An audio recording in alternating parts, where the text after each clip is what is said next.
Jubilee hills పై గులాబీ జెండా ఎగరాల్సిందే. Station ఘన్పూర్లో గులాబీ వర్సెస్ కాంగ్రెస్ మధ్య ఫైట్. మంచిర్యాలలో నేటి నుంచి వందే భారత్ ట్రైన్ కు హాల్టింగ్. ఇలాంటి టాప్ 10 తెలంగాణ వార్తలను ఇప్పుడు చూద్దాం. కాంగ్రెస్ పై తీవ్ర స్థాయిలో ఫైర్ అయ్యారు మాజీ మంత్రి కేటీఆర్. అధికారంలోకి రాగానే కాంగ్రెస్ నేతలు ఇచ్చిన హామీలు మర్చిపోయారని విమర్శించారు. కాంగ్రెస్ నేతల యూరియాను బ్లాక్ మార్కెట్ తరలిస్తున్నారని ఆయన ఆరోపించారు. జూబ్లీ హిల్స్ పార్టీ నేతలతో భేటీ అయిన కేటీఆర్ ఎలాగైనా ఉప ఎన్నికల్లో గులాబీ జెండా ఎగురవేయాలని నేతలకు పిలుపునిచ్చారు.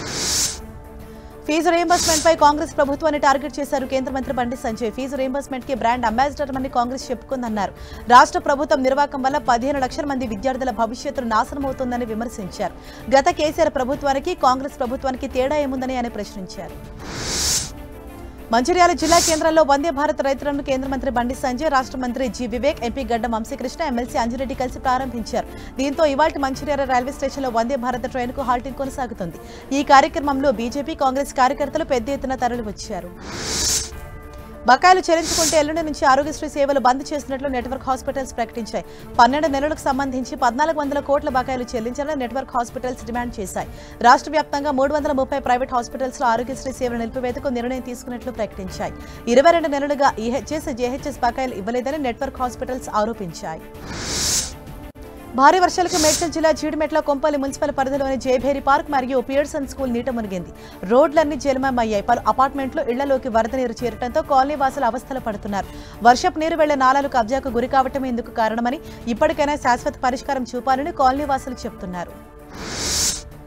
జనగామ జిల్లా స్టేషన్ ఘన్పూర్లో టెన్షన్ వాతావరణం నెలకొంది. మాజీ ఎమ్మెల్యే తాటికొండ రాజయ్యను హౌస్ అరెస్ట్ చేసి పాదయాత్రను అడ్డుకున్నారు పోలీసులు. స్టేషన్ ఘన్పూర్ మండలం రాఘవపూర్ దగ్గర భారీగా పోలీసులు మోహరించారు.